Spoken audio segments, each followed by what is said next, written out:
Good morning, guys. It has been quite a while since I have recorded a video.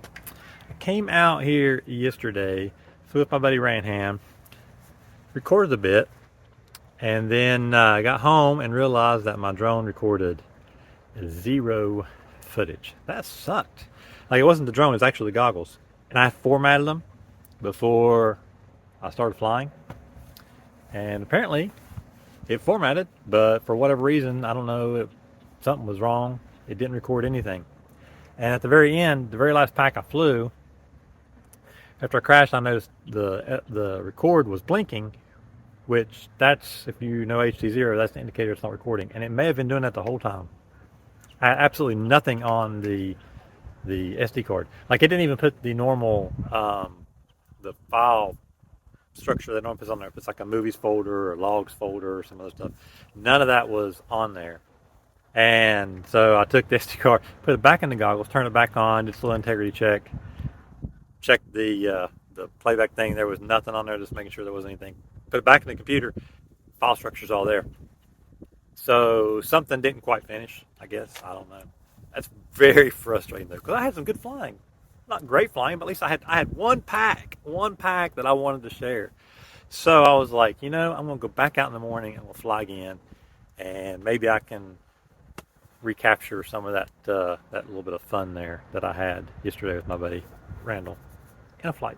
So I'm gonna do that. So let me give you a breakdown of what's been going on in my life, and then we'll finish out with a little flying.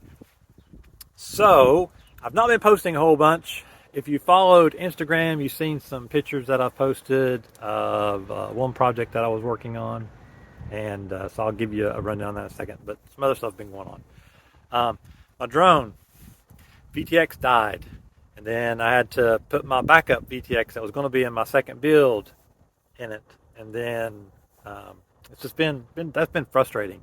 The VTX is dying with HD0. Although this one, it's done pretty well. It's crashed a bunch since I've put it in there, and crashed a bunch yesterday, and everything is still fine. The only weird thing that I have with it is sometimes after a crash, sometimes no crashing, flying, land, everything's good, unplug, plug another battery in, and I'll have black screen. Like, I have the OSD, so the VTX is working, OSD is coming through, all that stuff has been good, but I have a black screen. Unplug it, wait, a minute or two, plug it back in after that, and then it'll be all hunky-dory fine again. And it just kind of comes and goes. I'm not sure what the deal is there. My initial thought was maybe the cable, but it seems weird that it's more tied to time. I'm thinking the other possibility might be that I put this larger cap on there, and maybe somehow the other voltage is sitting in the cap. I don't know. It seems kind of weird. It's powered off of the 9-volt rail off the FC. That all seems fine. It's like, it always has power. Like, the VTX always comes up. So it's not the VTX. It's not that it's not getting power, but it's that the camera isn't coming on. And I'm not sure how that all works. If there's a signal that has to be sent, or if it's just not getting power sometimes, or if it is the MIPI cable. If it's the MIPI cable, I would think that it would act up more. Like, I flew all day yesterday, no problems until the very last pack. And I flew probably 10 packs yesterday, no problems. Unplug, plug back in, unplug, plug back in. Everything was all. Some of them were quicker in between packs. Sometimes they weren't. I don't know. Kind of weird. So that's one thing that's been going on. It's been making me a little bit frustrated and not in the mood to fly so much. The other thing that's been keeping me busy is I've been doing some projects. A couple with my son with some LEDs. So he's been getting into LEDs, and he wanted to put LEDs up under his desk. So we've got that all set up. We set up he got an M5, what was that thing called? M5 stack.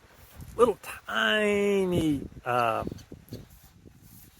Arduino type thing, controller. And so he wrote some software on that to control the LEDs. We get that all hooked up under his desk, and he can control the LEDs and do some fun stuff there with that. And so that's been kind of cool. And then we put LEDs up under his bed. And for that one, I had those ESP8266s that I picked up for my little remote ID project that I was tinkering with some time back. And so we put one of those to use for controlling it there. Use his same software that he put on there. So those are done. The project that I had the pictures for that I posted on Instagram is for my garage. So my garage has a LiftMaster MyQ door opener, and you can control it through the cloud, and they've got an app and everything, and that all works. The problems with that app, though, is we use Home Assistant at our house to control everything, to automate everything, and MyQ doesn't integrate with Home Assistant. There was a hack that lets you do it, but recent changes that MyQ have made on their site have made that impossible to use now. So I wanted to get away from trying to rehack MyQ's website and, force integration that way and just have them change it and then have to break it and then change it and then it gets broken and then it gets changed. That was frustrating. So I wanted to come up with another way of opening my door remotely without using their software. The other problem with their software is it's clunky, but the bigger problem is when you go to close the door remotely, it goes beep, beep, beep for like 30 seconds, and then it starts closing, and then it continues to beep while it's closing. So you get like this incessant, really loud beeping for like a minute when you go to close the door, and it's obnoxious. But if you use your door opener, no problem. So brain thinking and some Googling and stuff, and realized I could just take one of those remote garage door openers and connect that to a relay and run the connection to the relay to one of those little ESP8266s. And with a little bit of software on there, I can remotely open and close my door now, and I can control it through Home Assistant. So I've got that all integrated, got that all set up. I'll make a video maybe about showing it, just kind of like an overview, showing what I'm doing there at some point maybe, if you guys are interested. If you're all interested, let me know, and I'll put that in the video, and you guys can see that, and I'll show you that. So that's another project. And then I've been doing some research on doing LEDs around the outside of the house and what that'll take doing that, and where it's a much longer run, figuring out the power I need, power injection points to make sure you've got power to the LEDs all throughout the whole thing, and just how I want to go about doing that. I've got kind of most of the legwork all figured out on what I need. It's just coming up with money, because it'll be pricey to do just a single strip around the house, because I think it's like 60, almost 70 meters of use a metric. What's up with that? So I don't know, like 70 meters of LED strips that I've got to run. So I've got to run power to those, and I'm going to power it. My thought is I've got a power supply that I'm going to use. It'll give me like 1,200 watts. I only need about 700 or so of it. 1,200 gives me way overhead. I can actually add more LEDs later at some point if I want to, which would be cool. So that'll be pretty nice. Anyways, that's all fun. So that's something else that's been going on. And then we've been getting back into going to the Disney parks and stuff, so that's been keeping me busy. And we've been doing a bunch of stuff with church and everything, so that's been keeping me busy. It's been hectic busy, but I want to get back to doing some flying. And I hear my controller beeping at me. It's like, Stacy, there we go. It was like, are we going to fly? Yes, we're going to fly. We're going to fly now. Maybe not. I don't know.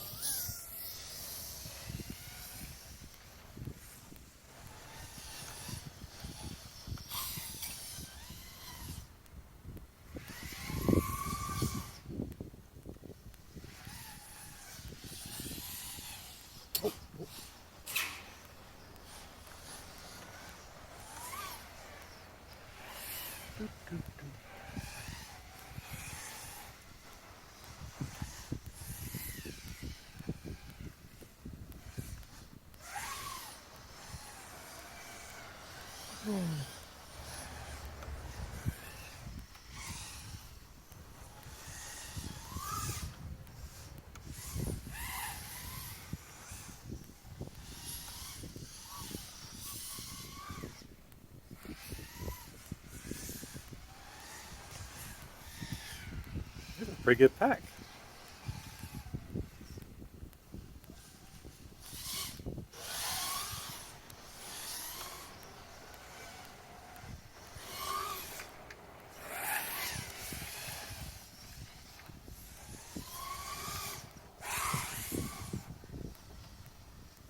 Pretty good pack here, Stacy. Oh, I gotta get behind those.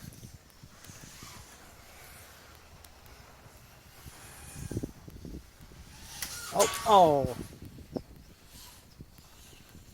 messed that up. Man, that's a good one going too.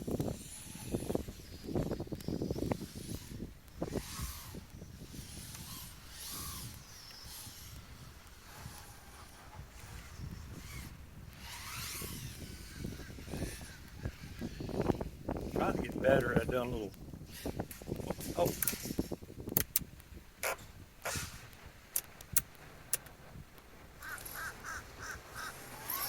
oh, got a loose prop. All right, better land it. Man, had a pretty good pack going there.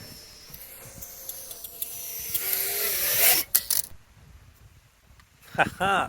So yeah, so that wasn't a bad pack. It was pretty good. I know I wasn't talking a whole lot there while I was flying. Anyway, so that's kind of what I was doing yesterday. A little bit of that fun stuff. I'm really enjoying flying this little tiny thing. I'm getting to where I am getting really comfortable with it and just enjoying flying it. And it's I'm enjoying proximity flying again because of this thing. Because it's much more tame than my 5-inch, and I really like it. It's really helped me get back to a point where I just enjoy flying.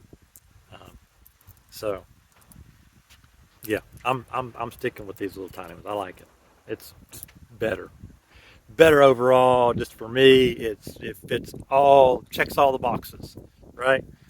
You know, I can do my freestyle with it. I can fly in tighter places. I can fly more around people and feel comfortable. It's more controlled. I can fly it slower and easier. It's less noisy.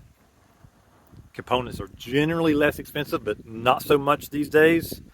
Batteries are cheaper though, which is nice. And I've been using these GMB 3-cell high volt batteries. I didn't even realize they were high volts. Didn't realize they were high volts till just like 2 days ago. And I was like, oh, I could have been charging these more. So I charged them more and I get a lot longer flight time now. And it flies a lot better. So even, win-win. And you guys probably haven't seen me wear a hoodie in forever. It's cold here this morning. It's like, it's in the 50s, almost to 60 now. But I mean, it's because the sun's out, beating down. So it's warming up. But man, it's cold for Florida. 50s is cold, man. You get, you northerners, I could say that now. Um, After you've been down here for a while, you get adjusted to the temperature down here. And, I mean, if it's below 70, it feels cold. It's funny because when we first moved down here, man, we'd have those temperatures and I would be out in shorts and t-shirts and felt fine. But after you've been down here for a while, you get adjusted to the temperature change. And, I mean, it really, these cooler, you know, mornings, man, they hit you hard. It's funny. I used to laugh about that, and but now I'm living it and I understand it. So I have a new appreciation for the people that I made fun of, who we were down here. I remember when my daughter was little. We didn't have my son at this point.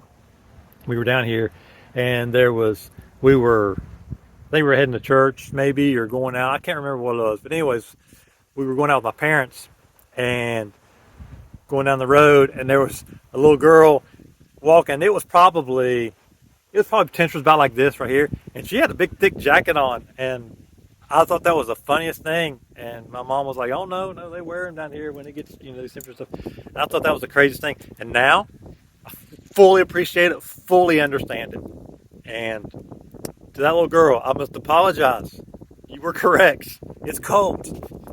So, especially when the wind blows, like right now, it's blowing. It feels pretty cool. It's definitely cool. But like back in West Virginia, the temperatures like this, I'd been out I might have had a hoodie on, but I wouldn't have thought it was cold. I just had a hoodie on just, to kind of keep me slightly warmer, but I wouldn't have thought it was cold. But now it feels cold. I'm hoping this thing is recording. If it's not recording, I do all this talking, I'll be mad.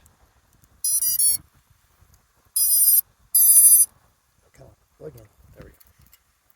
Do I have video? I got video, and I'm recording. It's not blinking. All right, so it should be good.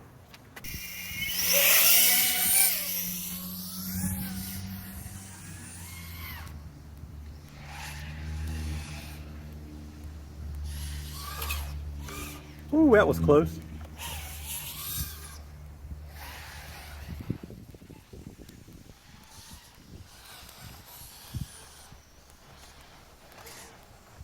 What won't hit that? No. Okay, let's get calm down here, Stacey. Get some sort of kind of flow trying to go. Oh, that was a hard hit.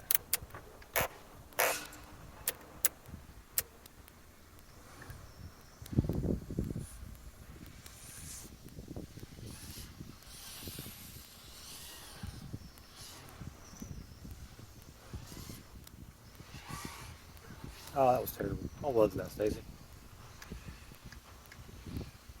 These little bushes right here on the front of this thing, right? Right there, man. They make it difficult to really flow around this spot like I want to.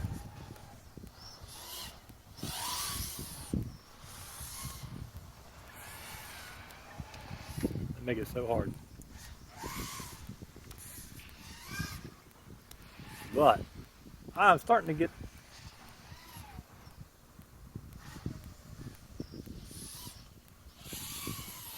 more comfortable with it. Oh, that was a hard hit. Testing this thing's durability. Oh, got a bent prop for sure. I can hear it. Oh wow, I may have even broke it. I don't know. Not a job. Oh, that was hard. Oh, look at that mangled thing. Oh my god. Oh wow. How did it even fly with that? I don't know. I'll say, and it's loose. These HQ props here I've been putting on here, man, these suckers have been durable. They are like the best. They're like my 5-inch props. I need to change the nut on that one, I think. Okay. I think they're good enough now. Still fly pretty janky. These props are beat up, man. They are beat up for sure. Ooh, yeah, it feels funky flying. I'll have to change them out.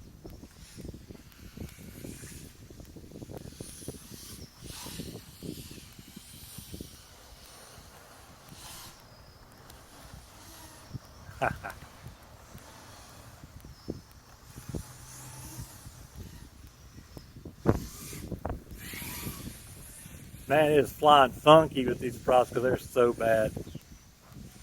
I should change them out maybe so I can get one more flight in. Okay. Land now. Bend it and send it and hope it works. Can you hear him? Can you hear the plane? I don't know if you can pick up. I don't know if the phone will pick the plane up or not. Probably will. Right overhead. He's probably about 1,500 feet up. Hey, video again, and looks like it's recording. Yeah, sounds all right.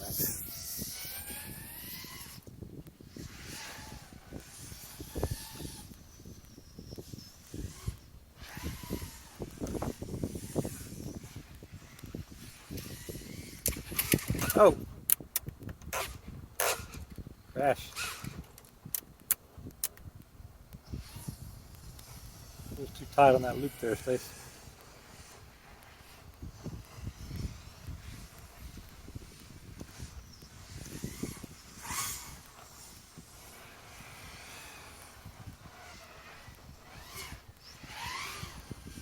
Do, do, do, do, do, do.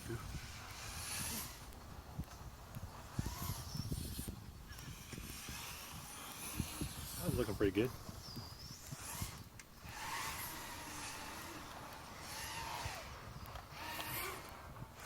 That's pretty good fly here, actually.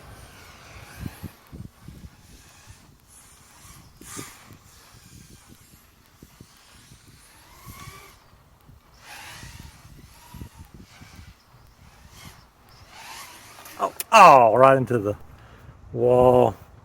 And this is usually when I have issues with the video. We'll find out though. Smack into the wall. Trying to avoid that stupid bush, and then I hit the wall. Those little trees, man, they make it tricky. They're just enough to be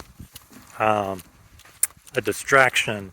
Branches are just thin enough that sometimes you don't catch them and see them okay. But yeah, so I smacked into the wall there. I've always gotten video, just haven't always got the feed from the camera. So like I get the signal from the VTX and I'll have the OSD and everything. But I won't have video from the camera is what usually happens. But most of the time I'll like try to plug right back in. So I'm doing this intentionally, waiting, and we're going to see if that matters or not. And if that's the case, I can live with that. I can live with having to wait a few before I plug back in. Now, the question is, did I get video? Video! Yes! Okay. Durability seems to be checking off pretty good so far with the changes. I'm going to finish this pack out and then I'm going to tell you what the changes I made on this that have improved my durability so far. That was rough, man. That is so beat up.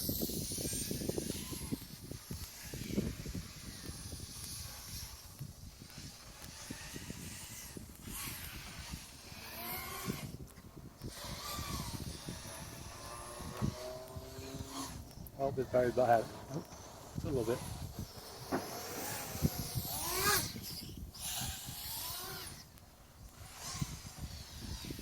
Oh, now it's bad.